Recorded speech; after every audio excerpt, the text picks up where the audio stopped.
What's going on, growers? It's James Prigioni coming to you live from Jersey. Summer is here and the sun is out. But today, I want to focus on the shade as I share 12 veggies that grow well in shade. Let's go! In an ideal world, we would all have big gardens, they would get full sun, and it would be spring all year long. But that's just not reality. A lot of you are in a section that's relatively small and you might not get much sun exposure at all. But I'm here to tell you that just because you don't get a lot of sun and you're in a small space, that doesn't mean you can't grow a lot of food. Here I am in a section that gets shade for a portion of the day. And I know this because I'll come out here at different times of the day and see how much sun is getting on the bed, or I'll see how much shade is on the bed. And I'll also come out at different times to check how the microclimates within the bed itself are different. For instance, you'll notice there's more shade on this lower portion of the bed than on the upper part. But both these sections do get some shade.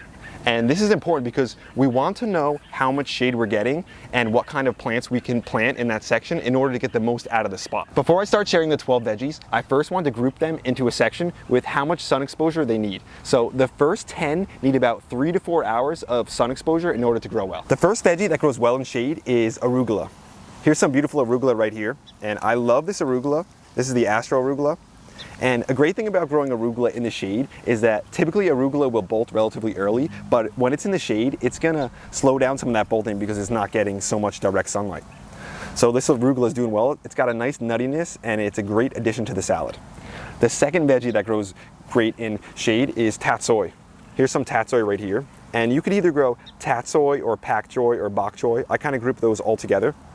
And this is one that's great to add to your salads because it adds that extra crunch that some of your lettuces or some of the others don't have. So a great addition, and it grows well in shade.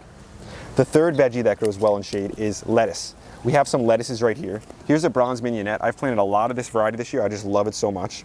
And one thing that's great about growing lettuce in shade is that if I plant some lettuce in the sun at the same time I plant this lettuce, then I'm gonna be able to get this lettuce a little later in the season than the other one. Because when things are in shade, they grow slower, which you could use to your advantage. So I harvested a lot of my lettuces that are finished, and then this lettuce is gonna be producing food for me later in the season. So it's like I'm getting a staggered harvest, even though I'm planting the same variety at the same time. I'm just utilizing this idea of microclimates. The fourth veggie that grows well in shade is kale. I've got two varieties of kale here. I've got the scarlet kale and I've got the lacinato kale.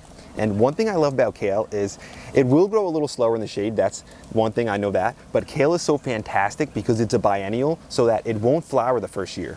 So this thing is going to produce leaves and greens for us all season long, whether it's in the sun or the shade. So overall, just a great plant, especially if you don't get a lot of light. Next, we have some Swiss chard right here. Swiss chard grows relatively well in the shade also, but if it's a really shady location, you might not get thick stalks like I have on some of these here.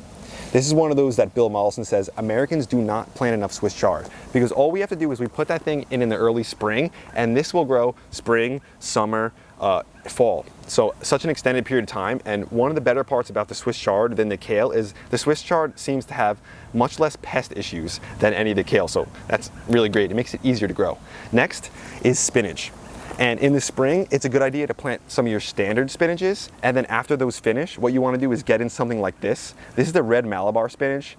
This isn't a true spinach, but we're growing these for the leaves. These leaves are succulent, they're thick, they're delicious. It's an overall beautiful plant and it's super vigorous. It also does really well in a lot of heat. So it's a great plant overall, especially for those leaves. Again, it's great to plant your spinach early. After your spinach finishes, get this spinach in. So it's like you can get those greens all season long. The seventh veggie that grows well in the shade is cilantro, or most of your herbs in general. So this cilantro grows pretty well in the shade, and it'll slow down some of the bolting too. You'll see in this spot here, I accidentally shaded out too much, so I used multiple shading, so this cilantro is a little small, but this one's still doing well. Things in the shade, they're gonna grow smaller, but they're gonna bolt later too. So it can give you like a little bit of a longer harvest, extending the cilantro too, because a lot of my cilantro in other spots have actually flowered. Next, I wanna show you some Nasturtium up here. So this is number 8, and people might not think of this as a veggie, but I wanted to add something in that will, give your bed a little color, but something that you can snack on too. So nasturtiums will grow relatively well in the shade. I don't have any flowers on this one right here, but you can eat the flowers and you can eat the leaves. You could add them to the salad. It adds a little peppery, but overall I think it just adds some nice color to the bed and stuff, which is important in my opinion. So next we have some Lady Maraski. This is mustard. So we've got mustard greens. These are a little small. They're not doing that great because we're not getting a lot of light back here, but they're still doing relatively well. Mustard greens aren't my favorite thing to grow. You won't see me growing them in other locations. I know they're good for you, but overall I'm just not a huge fan of the flavor, but they do grow well. The 10th veggie that grows well in shade are scallions. And I actually don't have any planted right here because I don't use them for that many things, but they do grow well in the shade. Even throughout most of the whole season. You can dice some of them up, put them in your salads, put them in your stir fries, put them on your potatoes, things like that, but I don't have any planted. You'll notice that the first 10 that I listed, they're shorter, only about 3 or 4 hours of sunlight that they need in order to grow adequately. But one thing you want to think about is those are all leafy greens. So the first 10, we're growing those for the greens and eating the leaves. The last 2 take a little bit more time, but we're growing for the fruit and the root. So the 11th one are root crops, and those are beets like we have in here, carrots and radishes, and even turnips. So I've got some beets planted in here, you'll notice.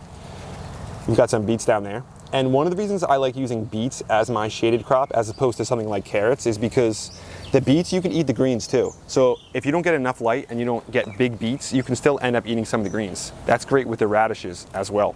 And the 12th one that needs a decent amount of light, I grouped together the peas and the beans. As you can see, we've got some green beans back here. And the beans, they need about 4 or 5 hours of light at least too, because we're growing these for the fruit. We actually want the bean on this. So if you're smart and you could time it correctly, what you want to do is grow your peas in a section and then put your beans in front of those after. This way you can get peas in a spot and then beans right after that. So that's what we do. We had peas planted here. We let those finish. Now we're on the beans. Before I let you go, I want to give you one bonus one. And I'll call this, I guess, number 13.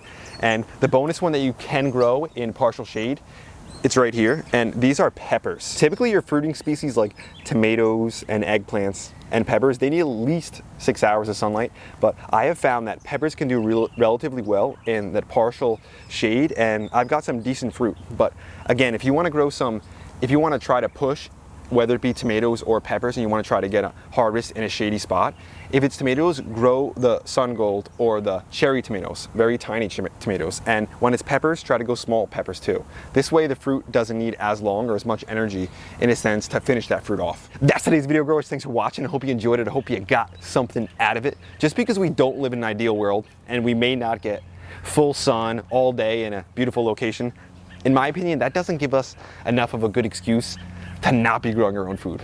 You know, I have heard before, and it's made an impact on me, that excuses are just well-planned lies. So if our excuse is that we don't get full sun, scratch that out of your head and get something in the ground. Even if it grows slow, even if you can only grow greens, that's better than growing nothing, in my opinion. I wanted to thank Linda Cox for your new channel membership. Thanks for being a part of Team Grow. It means a lot to me and Tuck. You guys may notice that Tuck really wasn't in this video much. He's wandering around a little bit now. Here he is. But it's just way too hot for him out here right now. It's going to be close to 100 degrees today, and with the sun and the heat factor, I bet it's going to even be higher on the heat index. So we're trying to keep him safe, trying to keep him hydrated, and he'll be in the next video, so don't worry about that. If you guys did enjoy the video though, hit the like button, hit the subscribe button, share with your friends. Don't forget to check out the merch down low. And remember, whenever you're on Amazon, start your shopping with our Amazon affiliate link. Tuck and James will be back at you again real soon. We